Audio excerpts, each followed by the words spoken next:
Hello again and welcome to September in A Year Gardening.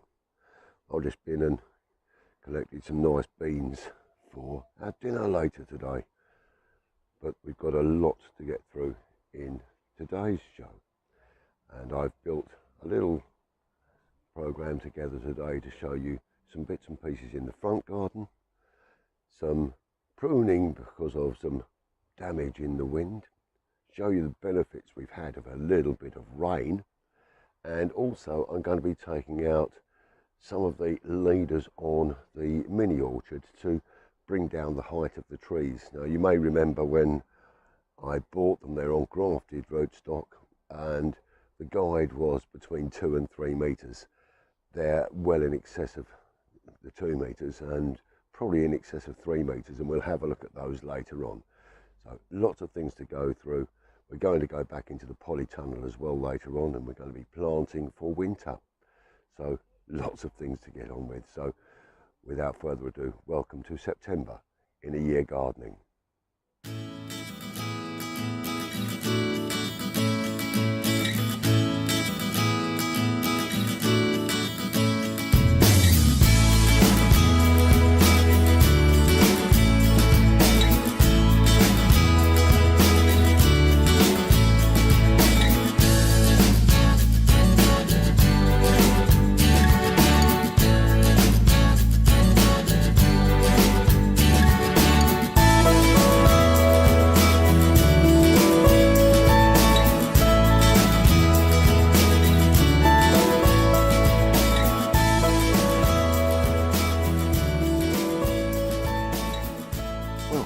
Now would be a really good time to say thank you for the rain.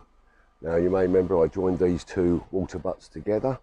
Each of these holds 100 litres of water, and this is the overflow tank, and there we are, that's full up. So I've got a couple of 100 litres of water, so even if we don't get much rain for the next few weeks, I've got enough for my plants.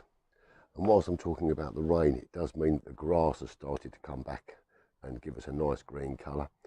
And if it stays dry for the next day or two, I might give that a cut and a tidy up. But I'm just leaving it to enjoy the moisture that it's got at the moment and to start rejuvenating itself before I do that. So the next thing I'm going to take you to is I'm going to go down to the mound border where the Alamankia tree has received a little bit of damage, and we'll start tidying that up.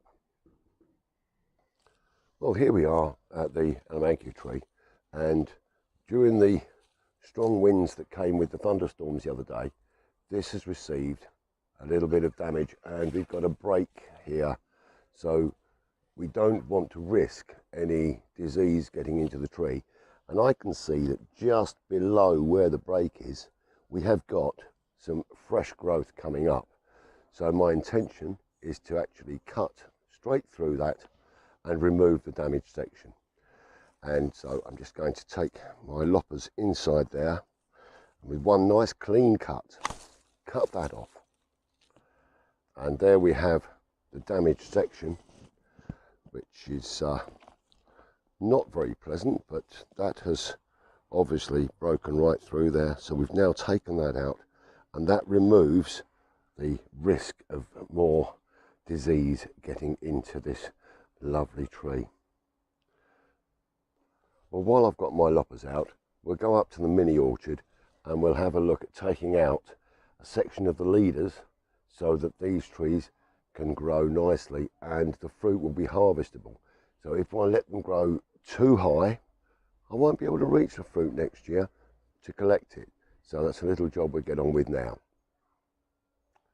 Well, these trees have certainly grown high, and if I take the loppers, well, look at that, they're massive. So what I need to do, this is the leader on this particular tree. Now I don't want it to be too much shorter than these, otherwise these are going to want to take over as a leader. So I'm looking here, and I'm going to take this one down to around about here. I've got a nice little growth here, I've got another one there, so I'm just going to cut this one just above that growth, and a nice clean cut to bring that one off. And so that's my pear tree leader down. We will take these off and we're going to make that just a manageable height, and we're going to shape that later in the month. I've got a similar situation over on the Braeburn apple, so we look at that one now. So this is the Braeburn apple, and again this leader is going very, very high, but we've also got some really nice growth coming out sideways from here, and we'd like to encourage that, so we're going to bring that down. And just to show you, this is the quality of the fruit that I'm getting off of that tree, and this one's a little snack for me in a minute. But what we're going to do now, I'm just going to take this one down again just above that growth there,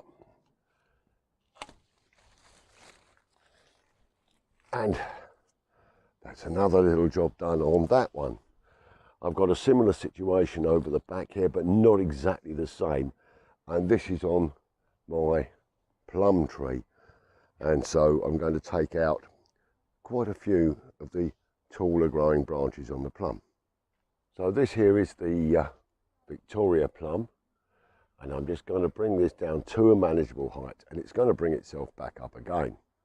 I'm going to take this down to just above where this joint is, so we're going to take that one out here, and this one just here. Clear that through. And I really want to maintain this at a manageable height. So again, we've got these here are crossing over. So I'm going to actually take this one right out, because I don't want the branches rubbing against each other, because that again can cause damage to the tree. And we'll bring this one down nicely there. All the time checking for over crossing branches, not happening there. So just clear this nicely. Always taking it just above a leaf, and that one there has got a secondary growth growing on that, so we'll take it just above there. Take that up, which leaves me just one tall one here, and again I've got one that looks like it's going to form a branch just there, so we take that out. One tree at a controllable height. Now the taller branches on the apple and the pear I will come back to, and I'll look at those just before we get to winter, so at the end of autumn, so maybe mid-late October time. Otherwise these are sorted for now. Whilst we're talking about autumn and winter, I think it's time I sorted out some colour. I had some lovely colour in this garden last year. Because of the dry weather, we haven't had so much colour this year, but I'd like to have some colour in the garden for winter, and I'm going to use some violas and pansies to plant up on my pots. So let's go and visit that. Well, now it's time to add a little bit of colour to our pots for the winter. Now this is my Virginia creeper, which is growing up over the frame of the summer house pergola that I built earlier this year. But I'd like to put a little bit of colour here so that during those grey months of winter we can have a little bit of enjoyment. And I bought some winter flowering pansies. So I'm just going to prepare this. I've already watered this, and we've got some rather nice moist mixture of compost and soil in here. There's plenty of feed in here, so I can just make a nice little hole over the side, and I'm going to plant these around the edge of the pot. So we'll just lift one of the plugs. They're a good looking plug, reasonable amount of fibrous root on here, and they should grow nicely. So we'll just pop that in here, and then we'll bring some soil in nice and tight around the edge of those. Now I've got to be careful of these wires, because this is that solar light watering can that I showed you earlier in the year, and so I don't want to damage that. but it does look beautiful at night. Might try and take a photograph later on and show you at the end of the show. And we'll keep digging in here. Got to avoid the roots of the Virginia creeper. Leave that, hold that back. And we're bringing a different coloured flower here. Okay, look at those roots on there. Lovely. Just going to pop that inside.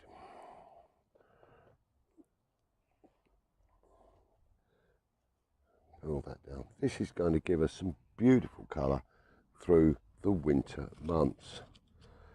And they can be quite distressing at times. But let's go for a different colour.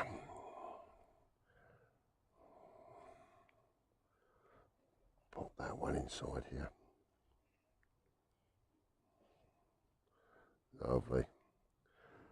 And I'm going to basically put colour all the way around here, and with a bit of feed on here they're going to grow and they're going to have really nice flowers and growth, the same as the summer plants did.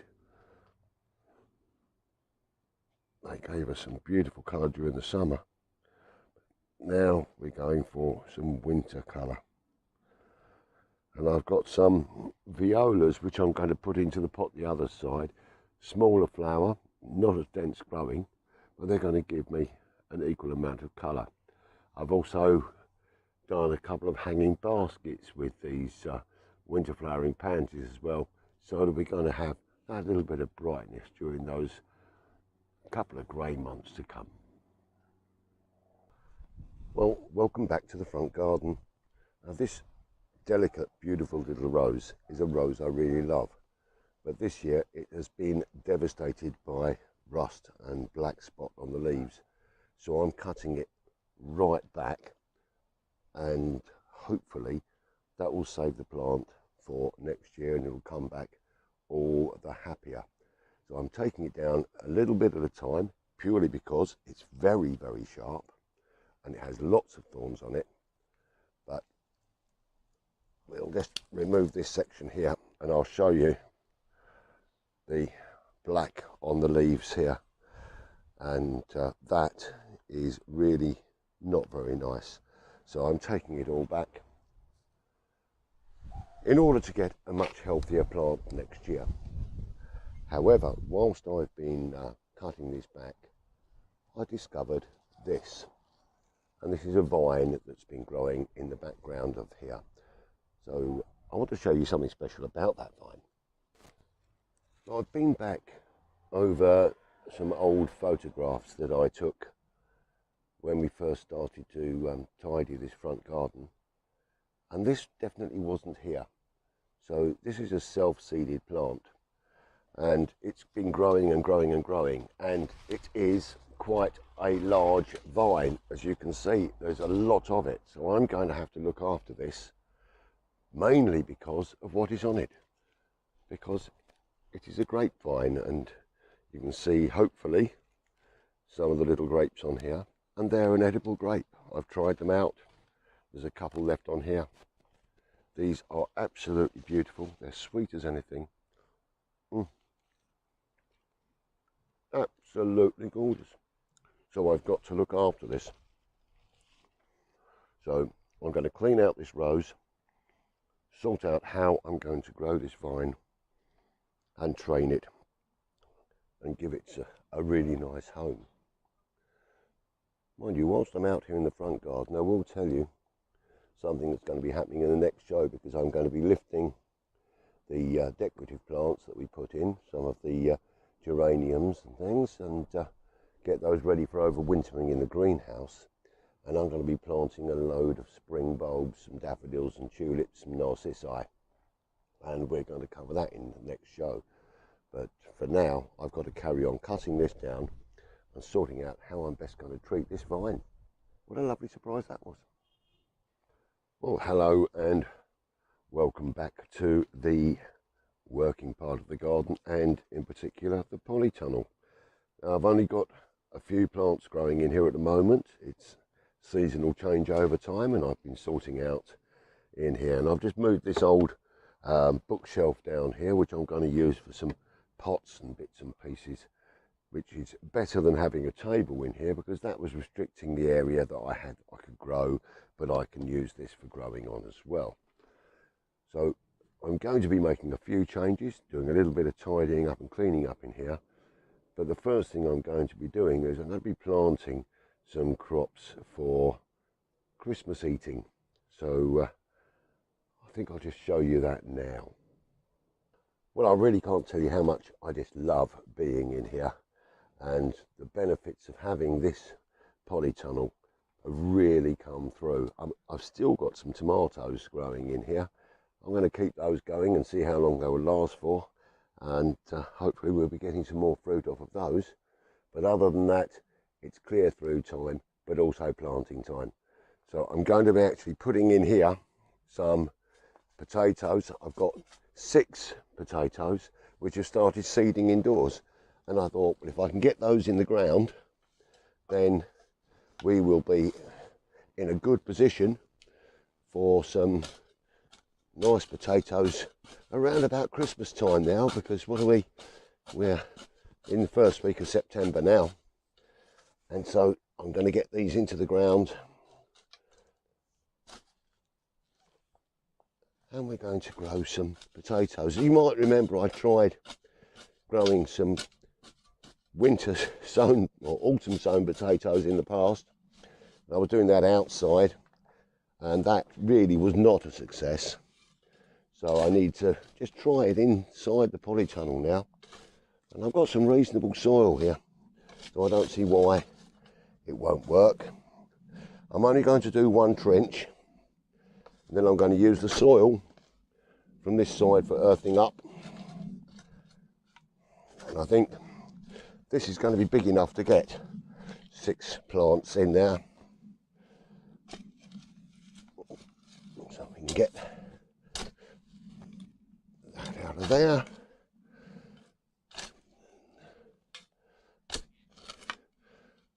There's a bit of weed there we can get rid of, but I think that's going to be enough there. So I'll get my potatoes. Well, these have got some decent little shoots on, so I'm going to put them in here. I don't expect to get masses of potatoes off of here, but I hopefully will get some.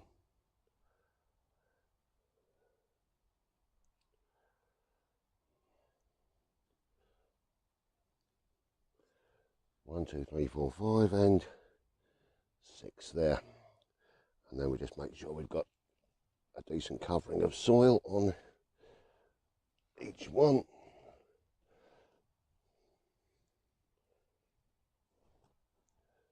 And then I'll go onto my computer and just record what we've planted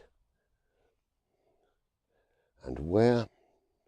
I like to keep a nice record of what's growing,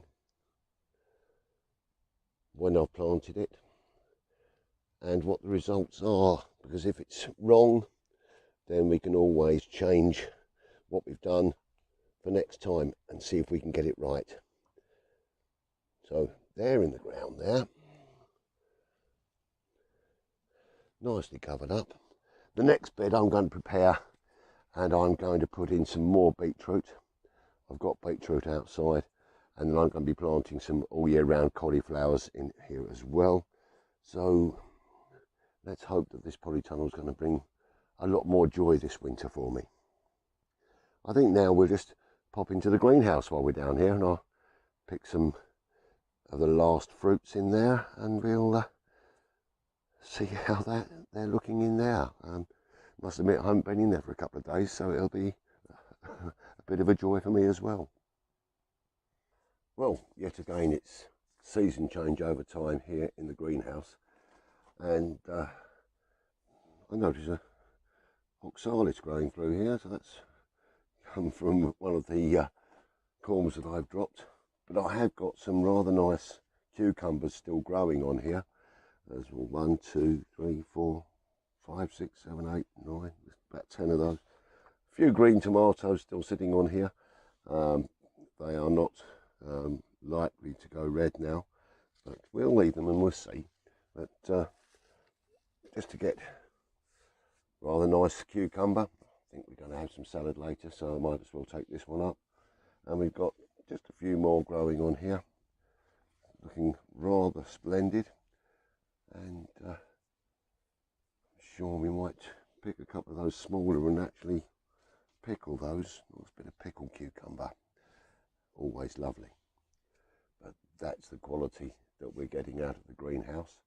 And I say it is time now for the changeover. I'll be bringing in the geraniums from the front garden and potting those up for the winter. I've got my geraniums and fuchsias that are hanging on the wall in the summer house, and those pots will come in here. I'll get another table, I think, and I'll make a nice display during the winter months so I can come down here, listen to a bit of classic FM, talk to my plants, and just be in a little bit of that perfect place. And sometimes you need a little place where you can escape to, and this greenhouse is my escape. Well, to quote Charles Dickens, it was the best of times, it was the worst of times. And the garden really sums that up for me. But we've had a bit of a mixed month this last month, but I'll explain that to you in a moment. We've had a pretty good show today, I think you'll agree with me, and finding that grapevine in the garden was, well, quite amazing, lovely. And looking around me now, the Rebecca is coming towards an end, and the roses I've been cutting back, and I'm sure they're going to really give me a beautiful, beautiful display next year. I'm so glad that I've been able to control the fruit trees in the mini orchard. The mound is looking a little bit sad now. The perennials are dying back, and we've got to do a little bit of tidying and cleaning there. But generally, the garden is a comfortable place to be. I'm really enjoying being able to sit outside for a few hours and enjoy myself. And having the greenhouse now decluttered from plants, I can put my chair back in there and sit and listen to my radio and enjoy the time that I've got to just chill. It's so lovely to be able to chill. Now, those of you who have been watching for the last few years, you may remember the little Italian cypress trees that I bought. Well, they're sitting in front of me now, and they're nearly 2 meters tall. They are growing immensely quickly, and I'll be taking out the top of those next time round just to control the height. I don't want them to really be more than about a couple of meters. So take out that leader on there and just keep them growing nicely. They're the entranceway to the area where I'm sitting talking to you now. Raspberries are just about finished now, so we've had a lovely crop of those. We've had a great crop of strawberries. The apples, we've still got some, and I'm so looking forward to having a little bit of a munch on a couple of those as well.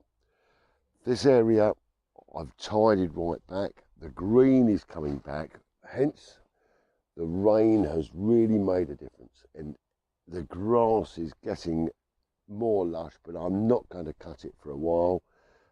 Leave that for another 2 or 3 weeks just to get the strength back into the grass. But it is greener than it has been for months, and thank God for the rain that we've had, because it's really, really helped. Had a look at my moisture meter, and it's actually coming through at around about 50% moisture now, so it's showing moist rather than dry, which is really, really fantastic, and the plants are appreciating it. We're going to have to clear off all of the dead leaves from the crocosmia. That's not going to come back this year, that'll be for next year. So all of the dead, that's got to be cleared, it's got to go. In next month's show, I'm going to share with you the planting of the new bulbs in the front garden finishing the harvest, tidying the greenhouse. We've got some more planting to go on in the polytunnel, and it's going to be so exciting. However, it will be in next month's show, because it's now our time that we take our annual holiday. We will not be bringing you a mid-September show, and I apologise, but not in a bad way. We have to have a little break. And while I'm talking about having a little break, we've decided that next year we're going to have our September break in Dorset. So this is specifically aimed at my friends in Wyke Regis.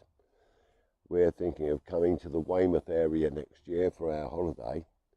Can you recommend somewhere great for us to stay with a sea view and not too expensive? So I'll leave that one to you guys, and you can feed back to us, and maybe we can run into one or two of you whilst we're down there, which would be fantastic. Now, as I said at the start of this little monologue, the best of times and the worst of times. And one of the reasons why this show is a little bit late coming out, sadly, a great friend of ours passed away on the 1st of September. Now, Dot was one of the very first people to come and visit our garden before we started all the work, when we just moved in here, and a great friend of ours for many years. We used to spend some lovely times together, and those memories will live with us forever, and it's a sad loss. And so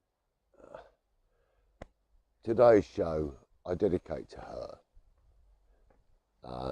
I'm going to miss her immensely. We went to visit her in the local hospital. She then moved hospitals and then moved back. Unfortunately, because Julie wasn't that well at the time, we couldn't visit her more. But Dot, we miss you. It's hard when you lose a friend. But now with God, in peace. That's all I can say. So, well, that's the end of today's show. I just leave you with the words I can. Stay safe, be kind to each other. Happy gardening. And I have a small glass sitting here to Dot. Cheers.